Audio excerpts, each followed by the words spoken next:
Desde el inicio de su anime en 2019, realizado por el estudio Ufotable, quienes previamente habían adaptado con éxito obras como Fate Zero o Kara no Kyoukai, Kimetsu no Yaiba se convirtió en un auténtico fenómeno de masas.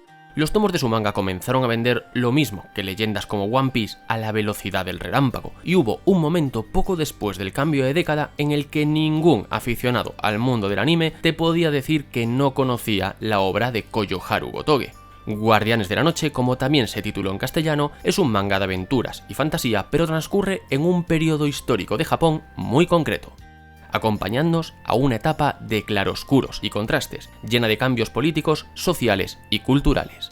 Hoy, en Futoi Karasu, visitamos Japón en los tiempos de Kimetsu no Yaiba.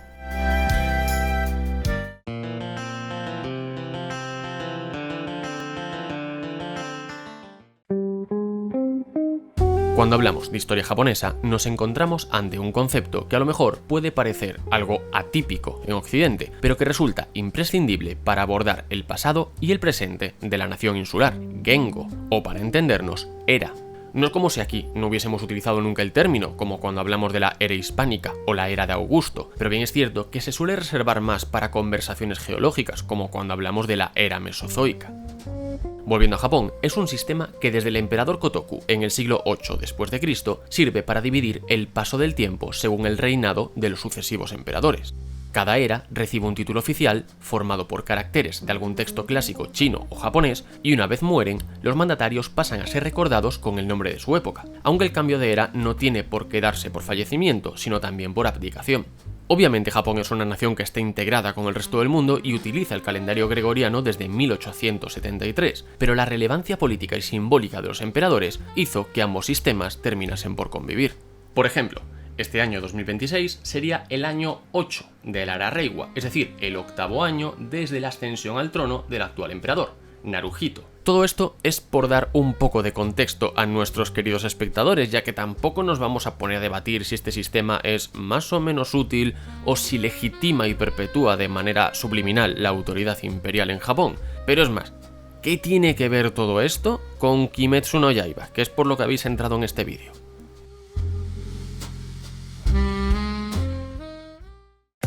Desde inicios de la modernidad en el siglo XIX, Japón ha vivido 5 eras: la era Meiji, la Taisho, la Showa, de 1926 a 1989, que fue la más larga de la historia y la cual daría pie a un debate interesante sobre la depuración de responsabilidades tras la Segunda Guerra Mundial, que dejaremos para otro vídeo, la era Heisei y, como decíamos, la era Reiwa, de 2019 en adelante. Kimetsu no Yaiba transcurre durante la era Taisho. De hecho, el propio anime nos lo indica muy explícitamente cuando al terminar sus capítulos nos introduce pequeñas curiosidades en una sección que se titula Secretos de la era Taisho.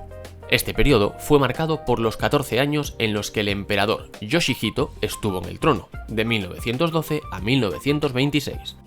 Pero, ¿y si os dijésemos que con un poquito de investigación podemos situar casi el año exacto? La clave nos la va a dar el demonio de las manos. Se nos dice en el anime que fue capturado por Urokodaki durante el periodo Keijo y fue confinado en la montaña donde se celebraba la selección final. Cuando este, al encontrarse con Tanjiro, descubre no solo que no están en la era Meiji, sino que el país ha tenido un cambio más de periodo, entra en cólera y asegura que lleva 47 años atrapado en la montaña. La cosa es que la era Keijo fue muy breve. Duró tan solo 3 años, de 1865 a 1867, cuando fue interrumpida por la restauración Meiji, que terminaría con los más de 2 siglos y medio de gobierno que llevaba el shogunato Tokugawa. Si a esto le sumamos los 47 años que nos dice el demonio, entonces tenemos que la selección final de Kimetsu no Yaiba transcurría entre 1912 y 1915. Por lo que también podemos deducir que las aventuras de Tanjiro comienzan precisamente entre 1910 y 1913, justo en la transición entre la era Meiji y la Taisho. Ahora que ya sabemos dónde estamos, es hora de entrar un poquito más en materia. Vamos a ir por orden. Hablemos de contexto histórico. La era Meiji fue una etapa de claroscuros, pero también de evolución inevitable hacia la modernidad. Durante los 45 años de reinado del emperador Mutsuhito, el país pasó de un aislamiento feudal a ser una potencia industrializada y con afanes expansionistas, lo cual llevó a Japón a cimentarse como una de las principales fuerzas asiáticas del momento, tanto económica como militarmente. La Constitución de 1886 convertía al emperador no solo en la cabeza de las reformas y el símbolo de la unidad nacional, sino también en una figura inviolable, suprema y prácticamente divina. Y su muerte en 1912 dejó un vacío que el creciente nacionalismo nipón no sabía del todo bien cómo encajar, especialmente tras comprobar que Yoshihito, su hijo y sucesor, carecía del carisma y liderazgo de su padre. De hecho, Yoshihito fue un hombre enfermizo que falleció sin siquiera llegar a los 50 de un infarto, tras arrastrar durante toda su vida problemas de salud muy serios, consecuencia de una gravísima meningitis que padeció cuando era pequeño. Es que incluso para cuando murió llevaba ya años retirado de toda actividad pública, y tengamos en cuenta que en aquella época era muy raro que un emperador llegase a abdicar. El tener un emperador frágil provocó que al recio sistema imperial se le comenzasen a ver un poco las costuras. Esto tuvo como consecuencia la llegada de cambios políticos propios de un modelo más liberal, parlamentario y democrático. De hecho, hasta 1918 quienes dirigían el gobierno eran aristócratas y militares designados por las élites, pero fue precisamente ese año cuando los partidos políticos consolidaron su relevancia y el gobierno comenzó a estar formado por los miembros de los partidos más votados. Así, hasta que en 1925 se alcanzaría el sufragio universal masculino. El sufragio femenino, por otra parte, no llegaría hasta 1945, al finalizar la Segunda Guerra Mundial. Y como curiosidad, resulta que en España en ese año no teníamos ni masculino ni femenino. Obviamente seguía siendo un sistema represor. Los incipientes movimientos sociales como el feminismo, el socialismo o el anarquismo eran ampliamente perseguidos y no tenían aún representación política seria. Y por cerrar esta clase de historia general, en los últimos años de la era Taisho tendría lugar el gran terremoto de Kanto, uno de los desastres naturales más famosos y catastróficos de la historia, que terminó con más de 100.000 víctimas y millones de afectados. Arrasó con la mitad de Tokio y la práctica totalidad de Yokohama. Ahora que tenemos la situación histórica y la sucesión de acontecimientos bastante clara, vamos a dar un paso más en nuestra lección de hoy. ¿Cómo era vivir en el Japón del periodo Taisho? Recordad que si os gusta este vídeo os invitamos a suscribiros a este canal, buscarnos en redes y sobre todo visitar futoikarasu.com, donde cada día podréis leer nuevos reportajes, entrevistas y análisis. El desarrollo del ferrocarril y el tren infinito. Con todos los avances tecnológicos e industriales que decíamos que llegaron con el periodo Meiji, uno de los grandes símbolos de la modernización japonesa a lo largo y ancho de todo su territorio fue el ferrocarril. La primera línea ferroviaria se había inaugurado en 1872 y para cuando tienen lugar los sucesos de Kimetsu no Yaiba, toda la red de ferrocarril se encontraba en plena expansión.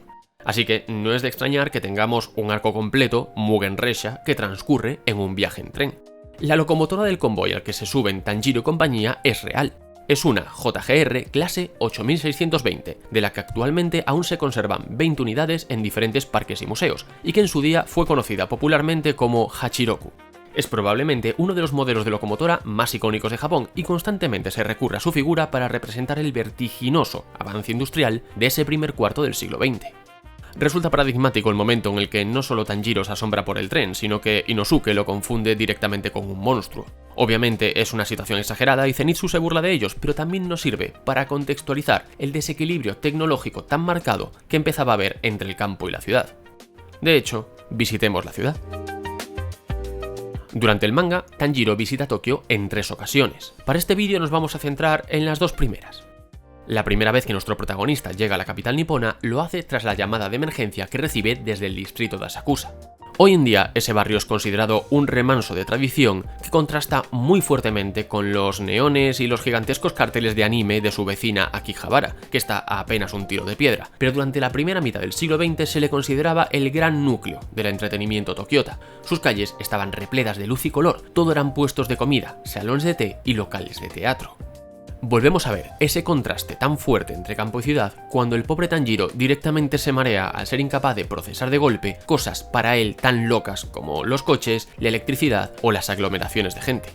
Recordemos que fue precisamente entonces cuando las ciudades, y solo las ciudades, experimentaron un desarrollo meteórico y el telégrafo, el teléfono y los nuevos medios de transporte pasaron a ser algo cotidiano, al igual que importaciones occidentales que hicieron las delicias de los urbanitas, como el cine o deportes como el béisbol, que hoy es prácticamente un tesoro nacional.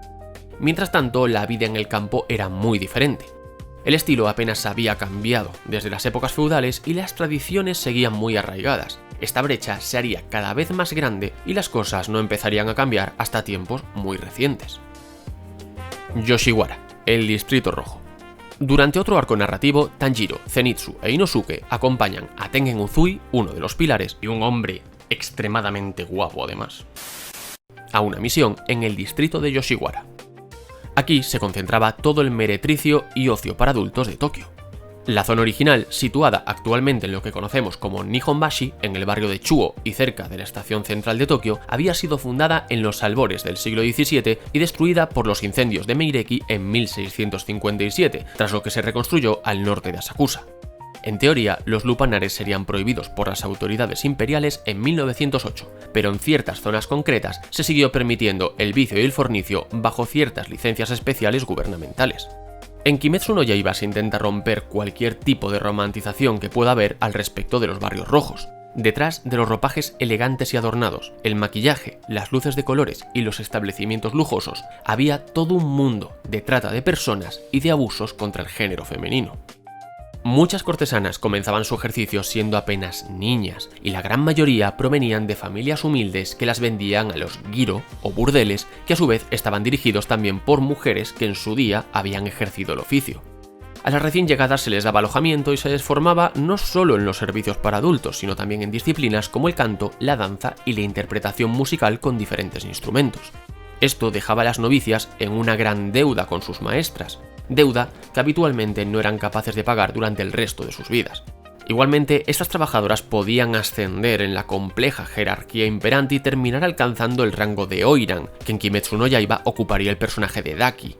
Estas eran las damas de más alto estatus en Yoshiwara. Sus servicios se dedicaban a la aristocracia y algunas de ellas llegaron a tener fama y poder, pero no eran más que una excepción en un mar de miseria y crueldad. El barrio de Yoshiwara encontró su final con varias catástrofes. Primero, un incendio en 1913 y luego el terremoto de Kanto en 1923 lo redujeron casi por completo a escombros. Hoy en día, su ubicación recibe el nombre de Senzoku Yonchome y ostenta la mayor concentración de todo Tokio de locales de Soapland, que no vamos a explicar lo que son porque Futoi Karasu es una web para toda la familia. Antes de terminar este vídeo, queremos repasar elementos curiosos sobre el estilo de vestir en Kimetsu no Yaiba. Vemos que cada vez que pisan Tokio, o en general cualquier núcleo urbano, Tanjiro y sus compañeros deben esconder sus katanas. Durante siglos, el portar armas había sido un derecho reservado a los samuráis, pero en 1876 el gobierno Meiji prohibió por completo la tenencia de katanas en público, con la única excepción de los miembros del ejército. Y como Tanjiro no es un perro del estado, pues lleva su katana oculta, si no estaríamos cayendo en un anacronismo. En otro orden de cosas, el uniforme de los cazadores de demonios parece inspirarse en cierta medida en los Gakuran de la época, los uniformes escolares. Su chaqueta oscura con botones metálicos recordaba mucho a los uniformes del ejército y pueden considerarse como una suerte de reflejo de toda la militarización nacional y el gran peso de las fuerzas armadas en su sociedad. Combinado con esto, los protagonistas también llevan un haori, que es un tipo de prenda tradicional, cada uno lleva el suyo, y que tiende a representar rasgos de su personalidad. Esta combinación de un uniforme, por entonces moderno, con una prenda tan tradicional, vuelve a ser un nuevo caso de contraste, de transición a la modernidad. Por esa época era tan común encontrar por las calles de Tokio a gente ataviada con prendas antiguas como siguiendo las últimas tendencias, especialmente las llegadas de Occidente. Surgían entonces subculturas como los Mobo y Moga, hombres y mujeres que adquirían a todos los niveles tendencias y costumbres de nuestro lado del mundo. Y esto obviamente llevó en muchos casos a fusiones muy interesantes. El arte y la literatura, por ejemplo, vieron el nacimiento del Taisho Roman o romanticismo Taisho, que mezclaba los avances japoneses propios de la época con influencias románticas occidentales como el Art Deco o el neoclásico. Y hasta aquí nuestra clase de historia de hoy. Como podemos ver, Kimetsu no Yaiba, más allá de su estatus como historia de acción y aventuras, sabe utilizar el periodo Taisho no solo como un simple marco temporal en el que situarse, sino que es capaz de aprovecharlo para contextualizar un mundo lleno de contrastes y de evolución. Un mundo tan fascinante como peligroso, perfecto para ubicar la batalla de nuestros protagonistas contra los demonios.